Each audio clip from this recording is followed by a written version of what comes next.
Hello বন্ধুরা, কেমন আছো তোমরা? আশা করি সবাই খুব ভালো আছো। তাহলে আরেকবার আমি তোমাদের কাছে চলে এসেছি আবার কালপুরুষ উপন্যাসের 13তম অংশটিকে নিয়ে। কদিন মাঝখানে ভিডিও দিতে পারিনি, কারণ স্কুল থেকে অনেক চাপ ছিল পড়ার জন্য, সেই জন্য আমি ভিডিও দিতে পারিনি। প্রজেক্ট জমা দিচ্ছিলাম, কিন্তু এখন আমি তোমাদের জন্য ভিডিওটি নিয়ে এসেছি। তাহলে চলো বেশি কথা না বাড়িয়ে শুরু করি আমাদের আজকের ভিডিও। প্রিয়তোষের দিকে তাকিয়ে অনিমেষ বলল, কেমন লাগছে? ঘাড় নাড়লেন প্রিয়তোষ। আমি কিছুই বুঝতে পারছি না, এরা কারা? প্রশ্নটা শোনামাত্র মাধবীলতার হাত একটু স্থির হয়েই আবার সচল হলো। অনিমেষ লক্ষ্য করল পাখার হাওয়ার বেগ এখন কম। সে বলল, এটা বোঝা উচিত ছিল। প্রিয়তোষ মাধবীলতার মুখের দিকে তাকালেন। তোমরা বিয়ে থা করেছো, কিন্তু এই খবরটা দাদাকে দাওনি কেন? ওরা তো কিছুই জানেন না। মাধবীলতা কোনো উত্তর দিল না, কিন্তু তার হাত এবার স্থির হলো। প্রিয়তোষ অনিমেষের দিকে তাকালেন। হ্যারিকেনের আলোয় অনিমেষকে আরো বেশি রোগা দেখাচ্ছে। অনিমেষ বলল, বাবার সঙ্গে যোগাযোগ হয়েছে? হ্যাঁ, আমি ওখানেই শুনলাম তুই জেলে গিয়েছিলি। দাদা সেই খবর পেয়ে মাঝে মাঝেই জেলে এসে খোঁজ খবর করত। তাই নাকি? অনিমেষ হাসবার চেষ্টা করল। আমার সঙ্গে দেখা হয়নি কখনো। ইচ্ছে করেই নাকি করেনি। ভেবেছিল তুই রিলিজড হলে জলপাইগুড়িতে ফেরত নিয়ে যাবে, কিন্তু তারপরেই ওই ঘটনা ঘটল। কি ঘটনা? তুই কিছুই জানিস না? না। জেল থেকে বেরিয়ে কোথায় ছিলি? এখানে, এই ঘরে। আশ্চর্য, দাদা প্যারালাইজড হয়ে রয়েছে, ডান দিকটাই কোনো সেন্স নেই। চা বাগানের চাকরি ছেড়ে এখন জলপাইগুড়ির বাড়িতে রয়েছে। লাঠি নিয়ে কোনো রকমে বাথরুমে বারান্দায় যেতে পারে। অনিমেষ হোঁচট খেল। বাবা! বাবার কথা ভাবলেই চোখের সামনে একটা দৃশ্য ভেসে ওঠে।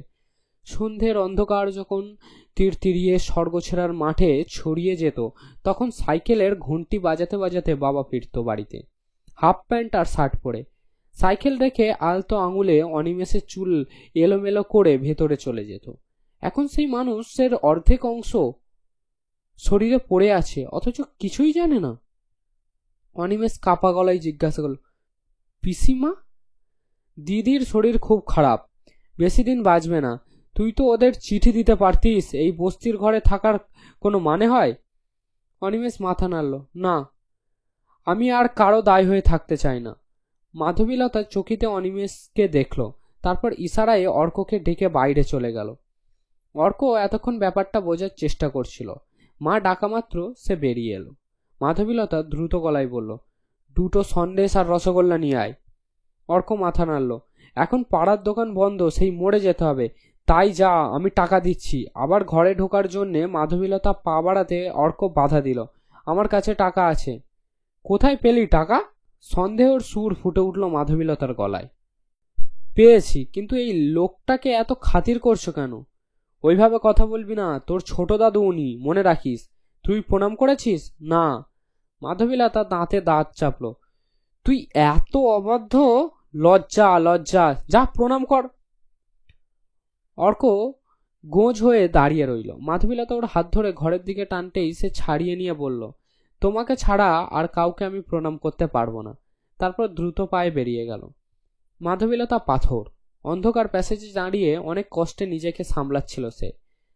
না পেতে পেতে যখন অভ্যাস হয়ে যাচ্ছে, তখন ছোট্ট একটা পাওয়া এমন করে যে কে কেন নাড়িয়ে দেয়।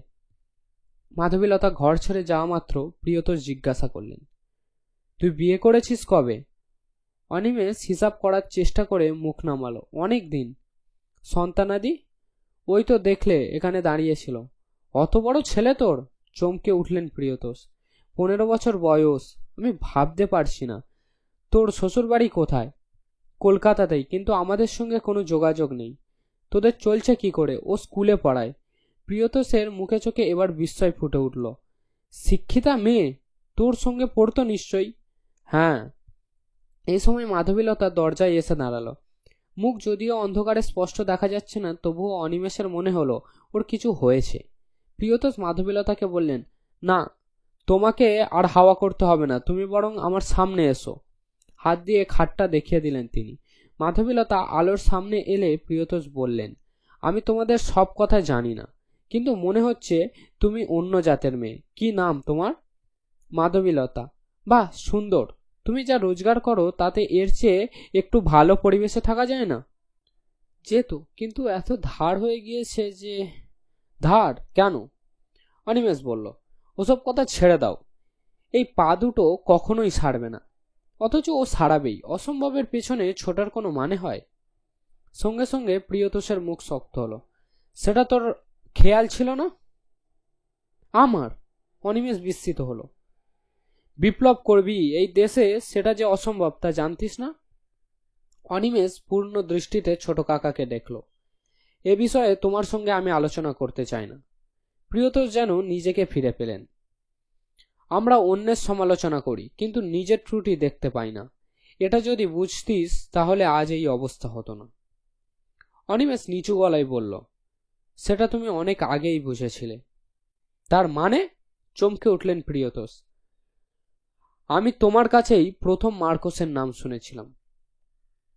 এই সময় মাধবীলতা বলে উঠল, ওসব পুরনো কথা এখন তুলছ কেন?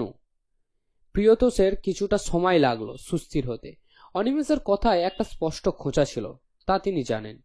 পুরনো কথার সূত্র ধরে তিনি জিজ্ঞাসা করলেন, তোমাদের কত টাকা ধার আছে? আছে, একসময় শোধ করে দেব। মাধবীলতা অঙ্কটা বলতে চাইল না। কিন্তু এই পরিবেশে বাস করলে তোমাদের ছেলে মানুষ হতে পারবে না। মাধবীলতা বলল, জানি, কিন্তু এর বেশি কিছু করার সঙ্গতি আমার নেই। তোমরা জলপাইগুড়িতে ফিরে যেতে পারো। চেষ্টা করলে ওখানকার স্কুলে তোমার কাজ হয়ে যেতে পারে। পরিবেশ আর পরিস্থিতিও পাল্টে যাবে। দেখি, এতে দেখা দেখির কি আছে? ধার শোধ না হওয়া পর্যন্ত এখানকার চাকরি ছাড়া সম্ভব নয়। বেশ, তো আমাকে বলো কত টাকা দরকার? এবার অনিমেষ উত্তর দিল, যে প্রয়োজনে নিজের বাবা মায়ের কাছে হাত পাতেনি সে তোমার কাছে সাহায্য নেবে এটা ভাবছো কেন? ও। প্রিয়তোষ নড়ে চড়ে বসলেন। তারপর মাধবীলতার দিকে তাকিয়ে বললেন, তাহলে তোমার ছেলেকে ওখানে পাঠিয়ে দাও। আমাদের বংশের মুখ চেয়ে এটা করো।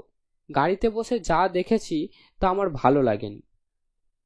কি দেখেছো? অনিমেষের বুকের ভিতরে অস্বস্তি। লরির সামনে আমার গাড়ি আটকে গিয়েছিল বলে পাড়ার ছেলেরা ঝামেলা করার চেষ্টা করছিল। আমি লক্ষ্য করছিলাম ওরা কতটা বাড়ে। এই সময় তোর ছেলে এলো। কথাবার্তায় বুঝলাম পাড়ার ছেলেদের ওপর ওর বেশ কর্তৃত্ব আছে। কথা বলার ধরনটাও ভালো লাগলো না। রকবাজ ছেলে আগেও দেখেছি, কিন্তু এবার এসে যে শ্রেণীর ছেলেদের দেখছি তাদের আগে কখনো দেখিনি। মাধবীলতা নিচু গলায় বলল, এই জ্বালায় তো জ্বলছি। আসলে ওর বয়সের তুলনায় চেহারাটা বড়, কিন্তু বুদ্ধিশুদ্ধি একটুও পাকেনি। এই সময় অর্ককে দরজায় দেখতে পেয়ে মাধবীলতা চট করে উঠে দাঁড়ালো। তারপর ছেলের হাত থেকে মিষ্টির প্যাকেটটা নিয়ে প্রিয়তোষের পেছনে চলে গিয়ে প্লেটে সাজাতে বসলো। মাধবীলতা দেখলো দুটো করে নয়, অনেক বেশি মিষ্টি নিয়ে এসেছে অর্ক। অন্তত 10 টাকার তো হবেই। এত টাকাও পেল কোথায়? তারপরেই মনে পড়ল দুপুরে ওর হাতে টাকা ছিল। মাথা গরম হয়ে যাচ্ছিল, কিন্তু অনেক কষ্টে নিজেকে সামলালো মাধবীলতা। হঠাৎ খেয়াল হলো অর্ক নিজে থেকে বাড়তি মিষ্টি এনেছে, সেটাও অভিনব। প্রিয়তোষ অর্ককে দেখলেন। তোমার নাম কি? অর্ক। বাহ, চমৎকার নাম। কি পড়ছো? জিজ্ঞাসা করা মাত্র মা এবং বাবার চোখ যে তার উপর পড়ল সেটা টের পেয়ে একটু সংকুচিত গলায় উত্তর দিল অর্ক, এখানকার ছেলেদের সঙ্গে মিশতে তোমার ভালো লাগে? কেন লাগবে না? এরা কি তোমার মতো পড়াশোনা করে? না। তাহলে? তাহলে কি? প্রিয়তোষ আবার পূর্ণ দৃষ্টিতে অর্ককে দেখলেন। এই সময় মাধবীলতা প্লেটটা প্রিয়তোষের পাশের টেবিলের উপর নামিয়ে রাখল। প্রিয়তোষ সেদিকে তাকিয়ে ধীরে ধীরে মাথা নাড়লেন। এসব করতে গেলে কেন? কিছুই তো করেনি। মাধবীলতার কণ্ঠস্বর নরম। আমার ব্লাড সুগার 400-তে উঠেছিল, মিষ্টি বিষের সমান। হ্যাঁ অনিমেষ, তোর নিজের কি করার ইচ্ছে? বুঝতে তো পারছি না, কিন্তু কিছু তো করতেই হবে। প্রিয়তোষ উঠে দাঁড়ালেন। আমি আরো দিন 10 এখানে আছি। এর মধ্যে তুই চিন্তা ভাবনা করে নে। এখানে আমাদের মতো মানুষ বাঁচতে পারবে না। আর বৌমা, তোমাকে যা বললাম ভেবে দেখো। ওর জন্য যা করছো তার তুলনায় নেই, কিন্তু তোমার অসুস্থ শ্বশুর কি দোষ করলো? তারপর অর্ক ওর দিকে তাকিয়ে হাসলেন। তোমার সঙ্গে আমার কথা আছে। অর্ক একটু উদ্ধত ভঙ্গিতে তাকালো। প্রিয়তোষ বললেন, কাল বিকেলে 3টে নাগাদ আমার হোটেলে ওকে পাঠিয়ে দিও বৌমা। অনিমেষ মনে করার চেষ্টা করলো, সেটা কোন হোটেল যেন? এবার আমি পার্ক হোটেলে উঠেছি, পার্ক স্ট্রিটে। রিসেপশনে আমার নাম বললেই হবে। ঘর ছেড়ে যাওয়ার ভঙ্গি করে আবার দাঁড়ালেন প্রিয়তোষ। তারপর মাধবীলতার দিকে ঘুরে দাঁড়িয়ে বললেন, আমি তো তোমাদের কথা জানতাম না। আমাদের বংশের নতুন বৌমা প্রণাম করলো, অথচ শুধু হাতে। বউয়ের মুখে দেখে যাব তা হয় না, কিন্তু মাধবীলতার গলার স্বর কাঁপলো। আপনি আশীর্বাদ করুন, তাতেই হবে। তাছাড়া আমি তো আর নতুন বউ নই, আমি তো তোমাকে প্রথম দেখলাম। আমাদের বংশের নিয়ম তুমি জানবে কি করে? প্রিয়তোষ বাহাতের কোড়ে আঙুল থেকে আংটিটা খুললেন। যদিও আমার আঙুল সরু, তবু তোমার হবে কিনা জানি না। পুরনো জিনিস বলে কিছু মনে করো না। মাধবীলতা এক দৃষ্টিতে প্রসারিত হাত থেকে দেখল আঙুলের ডগায় আংটিটা থেকে আলো ঠিকরে বার হচ্ছে। খুব দামি পাথর নিঃসন্দেহে। সে অনিমেষের দিকে তাকালো, অনিমেষের মুখ মাটির দিকে। প্রিয়তোষ বললেন, আশীর্বাদ প্রত্যাখ্যান করলে অপমান করা হয়। শেষ পর্যন্ত মাধবীলতা মাথা নাড়ল। আপনি এসেছেন, এই আমার সবচেয়ে বড় আশীর্বাদ পাওয়া। প্রিয়তোষ ধীরে ধীরে হাত নামিয়ে আংটিটি পকেটে ফেলে দিলেন। তারপর অনিমেষের দিকে তাকিয়ে বললেন, যাওয়ার আগে জানাস। মাধবীলতা অর্ককে ইশারা করলো এগিয়ে দিতে। অন্ধকার গলিতে পা ফেলতে প্রিয়তোষের অসুবিধা হচ্ছিল। একটা চাপা ঘেমো গন্ধ যেন বাতাসে ভাসছে। অর্ক বলল, আপনি আমার হাত ধরুন। প্রিয়তোষ মাথা নাড়লেন। ঠিক আছে, তুমি সামনে হাঁটো। ঈশ্বরপুকুর লেনে অবশ্য অন্ধকার নেই। রাস্তার আলোর তলায় এখন জোর তাসের আড্ডা বসে গেছে। প্রিয়তোষের ড্রাইভার গাড়ি ঘুরিয়ে রাখায় ওপারে যেতে হবে। অর্ক গাড়ি অবধি পেছন পেছন এলো। দরজা খুলে প্রিয়তোষ বললেন, কাল ঠিক সময় চলে এসো, আমি অপেক্ষা করব। ঠিক তখনই একটা চিৎকার ভেসে এলো, আরে অক্ক, মাল খেয়ে আমাদের ঢপ দিয়ে ফুটে গেলি, এখন দেখি কোন কে তোকে বাঁচাইবে। চকিতে পিছু ফিরে তাকিয়ে অর্ক দেখল কুয়া ফুটপাতে তোলছে। দুটো পা কখনোই স্থির থাকছে না। আচমকা মুখে রক্ত জমল। সে আর চোখে দেখল প্রিয়তোষ বিস্ময়ে তার দিকে তাকিয়ে আছেন। খুব লজ্জা লাগছিল অর্কর, এবং এই প্রথম ওইসব খিস্তি শুনে তার লজ্জাবোধ হলো। প্রিয়তোষ জিজ্ঞাসা করলেন, ছেলেটি কে? এখানে থাকে? অর্কর মনে হচ্ছিল প্রিয়তোষ যত তাড়াতাড়ি চলে যান তত ভালো। তোমার বন্ধু? প্রিয়তোষ আর চোখে ওকে দেখলেন। মাথা নাড়ল অর্ক। না। তাহলে ওই ভাষায় ওকে কথা বলতে দিচ্ছ কেন? ওরা ওই রকমই কথা বলে। ততক্ষণে কুয়া এগিয়ে এসেছে কাছে। জড়ানো গলায় সে চিৎকার করলো, চলে আইবে, মাল না পেলে আমি আজ ছাড়ছি না। হঠাৎ অর্কর মাথায় আগুন জ্বলে উঠল। সে কয়েক পা এগিয়ে প্রচন্ড জোরে কুয়াকে গালে চড় মারল। মাটিতে পড়ে গিয়েও কুয়া সমানে খিস্তি দিয়ে যাচ্ছিল। দৃশ্যটা দেখে ফুটপাতে লোক দাঁড়িয়ে পড়েছে। অর্ক কুয়াকে উপেক্ষা করে বলল, আপনি যান। প্রিয়তোষ এর মুখে হাসি ফুটল। খুশি হলাম, কাল দেখা হবে। গাড়িটা ট্রাম রাস্তার দিকে চলে যাওয়ার পর অর্ক কুয়াকে কলার ধরে টেনে দাঁড় করালো। কি বলছিস বল? টলটে টলটে কুয়া বলল, তুমি আমাকে মারলে গুরু, আমার গায়ে হাত তুললে। বেশ করেছি। না গুরু, এর বদলা হবে। আমার গায়ে হাত তুলে কেউ কেউ জড়িয়ে গেল গলা। অর্ক বলল, বাড়ি যা। আগে বদলা চাই। ঠিক আছে, বাড়ি যা। গুরু, তুমি কথা দাও বদলা নেবে। ঠিক আছে, বাড়ি যা। এবার কুয়া অর্ককে জড়িয়ে ধরল। সব শালা হারামি, শুধু তুই ছাড়া। কথাটা শুনে হেসে উঠল দর্শকরা। অর্ক কুয়াকে নিয়ে গলির মধ্যে ঢুকলো, কিন্তু গলিতে পা দেওয়া মাত্র জোর করে হাত ছাড়িয়ে নিল কুয়া। সে কিছুতেই আর এগোবে না। অনেক বোঝানোর পর অর্ক ওকে ছেড়ে দিয়ে পা বাড়ালো। কুয়া আবার টলতে টলতে গলি ছেড়ে বেরিয়ে গেল। ঘরে ঢুকে অর্ক দেখল মা চেয়ারে বসে বাবার সঙ্গে কথা বলছে। অর্ককে দেখা মাত্র ওরা থেমে গেল। অনিমেষ আচমকা প্রশ্ন করল, হ্যাঁ রে, সেই ভদ্রলোক কেমন আছেন এখন? কোন ভদ্রলোক? অর্ক বুঝতে পারল না। যার অ্যাক্সিডেন্ট হয়েছিল, লেক টাউন না কোথায় থাকেন বলছিলি? ভালো। কথাটা বলেও অর্ক খুব দুর্বল হয়ে পড়ল। সে জানে না বিলাসুম এখনো বেঁচে আছে কিনা। একবার খোঁজ নেওয়া খুব দরকার ছিল। আর তখনই তার হাড়খানার কথা মনে পড়ল। যে করেই হোক সেই মেয়েটির কাছ থেকে হারখানা উদ্ধার করতেই হবে। মাধবীলতা বলল, তোর ছোট দাদু কি বলে গেলেন শুনেছিস? কি ব্যাপারে? জলপাইগুড়িতে যাওয়ার ব্যাপারে। আমি ভাবছি সেই ভালো, তুই আগে জলপাইগুড়িতে চলে যা, যা, তারপর আমরা এদিকটা সামলে যাব। কেন? ওখানে আরো ভালোভাবে থাকতে পারবি। দূর, ওখানে তোমাকেই কেউ চেনে না, আমাকে চিনবে কি করে? মাধবীলতা এতক্ষণ তরল গলায় কথা বলছিল। এই বাক্যটি শোনা মাত্র সে শক্ত হলো। অর্ক তো ঠিকই বলেছে। তার পরিচয় কি? অনিমেষের স্ত্রী। অথচ ওই বাড়ির লোক তাকে এত বছর চোখেই দেখেনি। অনিমেষ নিজে তার পরিচয় না করিয়ে দিলে কেউ স্বীকার করতেই চাইবে না। এত করেও সেই একই জায়গায় দাঁড়িয়ে।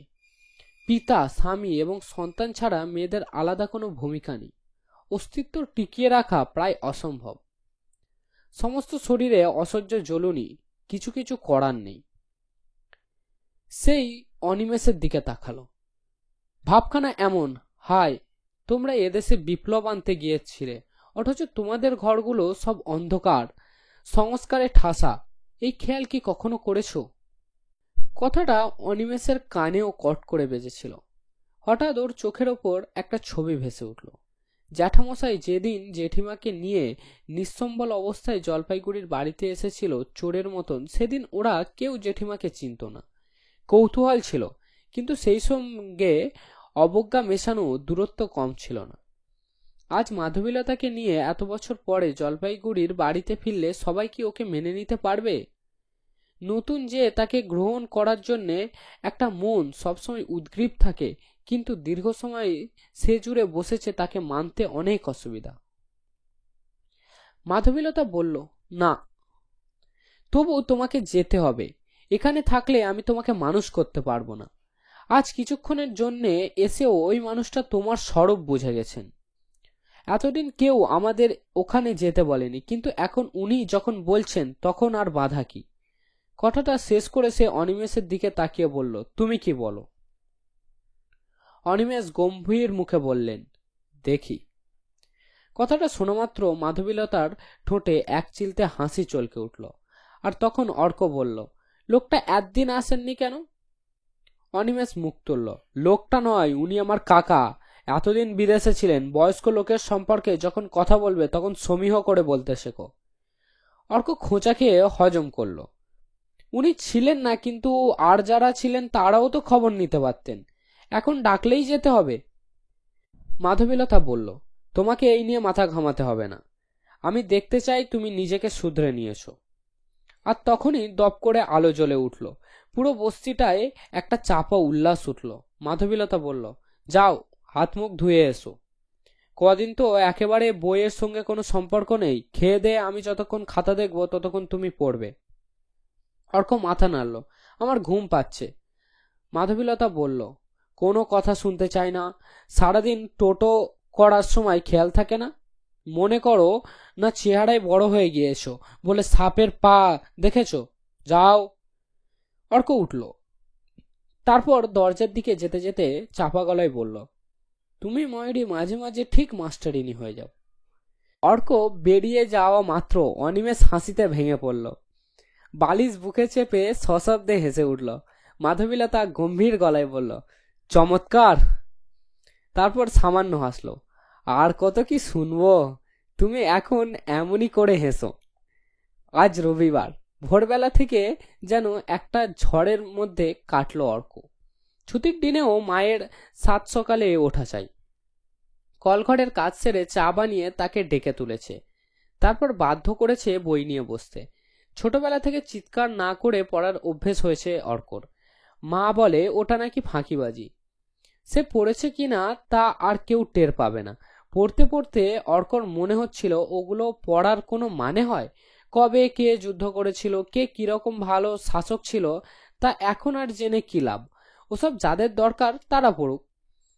পড়তে পড়তে ওর নজর ছিল ঘরের কোণে রাখা খালি দুধের কৌটোর দিকে।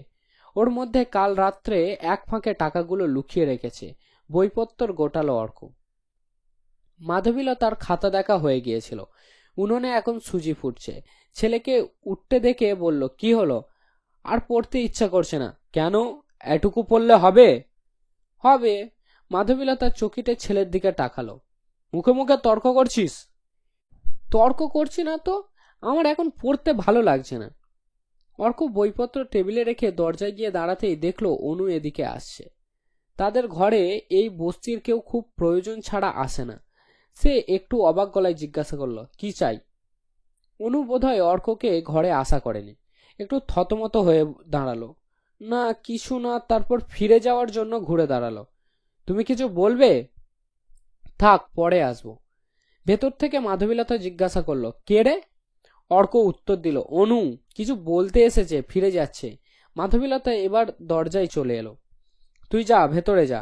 অর্ক ঘরে ঢুকে গেলে অনু এগিয়ে এলো মাধবীলতার কাছে। মাধবীলতা জিজ্ঞাসা করলো, কি ব্যাপার? একটু ইতস্তত করে অনু বলল, বৌদি একটা উপকার করবেন? কি? আপনাদের স্কুলে লোক নিচ্ছে? আমাদের স্কুলে? মাধবীলতা অবাক হলো, টিচার? না, অফিসের কাজ করবার লোক। জানি না, কেন বলতো? আমার চেনাশোনা একজন দরখাস্ত করেছে, তাই। মাধবীলতা বলল, দেখো আমি প্রথমত জানি না কোন ক্লারিক্যাল স্টাফ নেবে কিনা, আর নিলেও ও ব্যাপারে আমার কোনো হাত নেই। অনু মাথা নাড়ল। কিন্তু আপনাদের স্কুল যখন, তখন সবার সঙ্গে আপনার নিশ্চয়ই চেনা জানা আছে, একটু চেষ্টা করলে হয়তো কাজটা হয়ে যাবে। মাধবীলতা দেখলো অনুর মুখে আকুতি স্পষ্ট। সে জিজ্ঞাসা করলো, কে দরখাস্ত করেছে? অনু এবার ঢোক গিলল, আমার পরিচিত একজন। তোমার বাবা চেনেন তাকে? নিঃশব্দে মাথা নাড়ল অনু, না। মাধবীলতা মনে মনে হাসল, হায় রে, সেই এক ভুলো মেয়ে। মেয়েগুলো এমনই করেই মরে। তারপরেই সে নিজেকে সংশোধন করার চেষ্টা করলো। এভাবে না মরেও যে মেয়েদের কোনো উপায় নেই। তোমাদের আত্মীয় নয় যখন, তখন এত চিন্তা করছো কেন?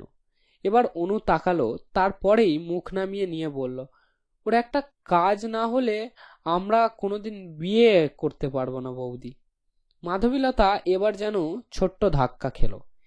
এই মেয়েটিকে সে অনেক দিন থেকে দেখেছে, নেহাত অশিক্ষিত, নির্বোধ এবং শরীরে বেড়ে ওঠা মেয়ে বলেই মনে হতো। ও যে জীবনের চরম সত্য এত নগ্নভাবে জেনে গেছে, তা ভাবতে পারেনি মাধবীলতা। আর বলতে ইচ্ছে করছিল, চাকরি হয়ে যাওয়ার পর সেই ছেলে ওকে বিয়ে নাও করতে পারে, কিন্তু ওর মনে সন্দেহের কাঁটাটা ঢুকিয়ে দিয়ে কি লাভ। সে হাসলো, ঠিক আছে, তুমি একটা কাগজে ছেলেটির নাম ঠিকানা লিখে দিয়ে যেও। আমি কথা দিতে পারছি না, তবে যারা চাকরি দেবেন তাদের অনুরোধ করব। অনুপমা চলে যাওয়া পর্যন্ত মাধবীলতা ওর দিকে তাকিয়েছিল। হঠাৎ শুনল, সরো। ও দেখলো অর্ক সেজেগুজে বের হচ্ছে। বিরক্ত গলায় জিজ্ঞাসা করলো, কোথায় যাচ্ছিস? হাসপাতালে। এত ঘন ঘন হাসপাতালে যাওয়ার কি দরকার? বাহ, লোকটা বেঁচে আছে কিনা দেখবো না? মাধবীলতা ঘাড় গড়িয়ে দেখলো অনিমেষ সেই একই ভঙ্গিতে মুখের উপর পথের পাঁচালি রেখে শুয়ে আছে। সে গম্ভীর গলায় বলল, সুজি খেয়ে যা। খাওয়ার মোটেই ইচ্ছে ছিল না অর্কর, খুব দেরি হয়ে যাচ্ছে, কিন্তু মাকে এড়ানোর জন্য ও গরম সুজিতে হাত দিল।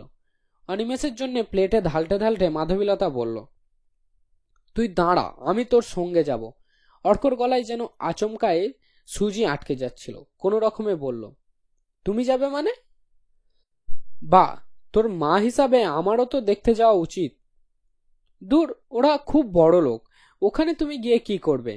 বড় লোক তো কি হয়েছে, তুই তো রোজ যাচ্ছিস না? অর্ক দেখলো এইভাবে কথা বললে সে মায়ের সঙ্গে পেরে উঠবে না, তাই কথা চাপা দেওয়ার জন্য বলল, বেশ, আমি গিয়ে দেখে আসি ঠেসে গেল কি না, তারপর তুমি যাও। মাধবীলতা আর কথা বলার সুযোগ দিল না। না দিয়েই সে চটপট ডিশ নামিয়ে অর্ক বেরিয়ে এলো বাইরে। ওর হঠাৎ খেয়াল হলো সকাল থেকে বাবার গলা শুনে যায়নি।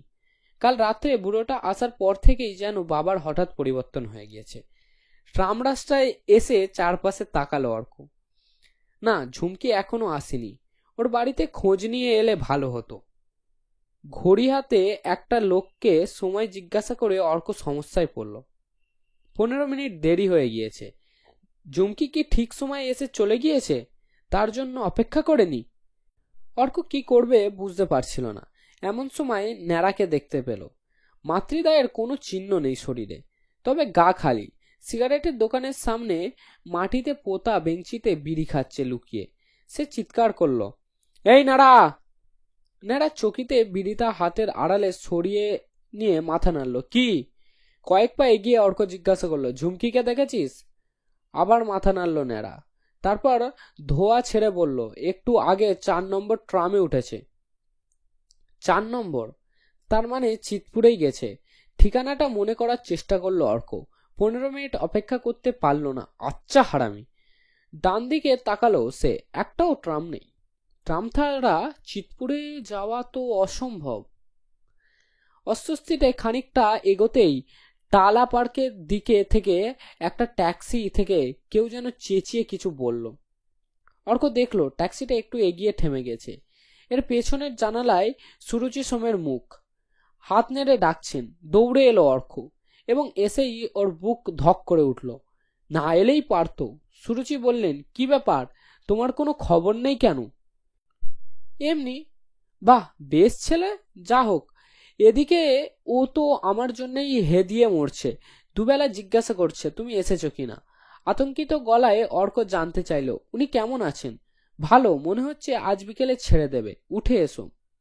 মাথা নাড়ল অর্ক। না, খুব জরুরি কাজে যাচ্ছি, বিকেলে যাব। ঠিক যাবে তো?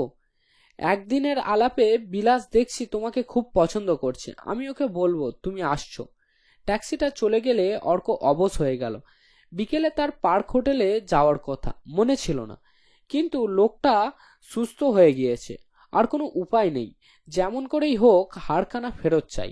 অন্যমনস্ক অর্ক হঠাৎ দেখলো একটা 4 নম্বর ট্রাম সামনে দিয়ে বেরিয়ে যাচ্ছে। মরিয়া হয়ে সে হ্যান্ডেল ধরার জন্য ছুটল। তাহলে তোমাদের এই ভিডিওটা কেমন লাগলো বন্ধুরা? আশা করি সবার খুব ভালো লেগেছে ভিডিওটা। তাহলে এটাই ছিল আমাদের আজকের কালপুরুষ উপন্যাসের 13তম অংশটি। এর পরের বারে আমরা আরেকটি নতুন ভিডিও নিয়ে আসবো কালপুরুষ উপন্যাসেরই। এবং তোমাদের এই ভিডিওটা যদি ভালো লেগে থাকে তাহলে প্লিজ তোমরা একটা লাইক করে দাও এবং আমাদেরকে কমেন্ট করে জানাও আমাদের ভিডিওটিতে তোমাদের কি ভালো লেগেছে এবং কিভাবে আমরা ভিডিওটি আরো ভালো করতে পারি। এবং আমাদের চ্যানেলটিকে সাবস্ক্রাইব করে নাও এবং সাবস্ক্রাইব বাটনের পাশে থাকা বেল আইকন বাটনটিকেও অবশ্যই প্রেস করবে, যাতে তোমরা আমাদের দেওয়া নোটিফিকেশন সবার আগে পেতে পারো। তাহলে আচ্ছা, আজকের জন্য এইটুকুনি। আসসালামু আলাইকুম, বাই বাই।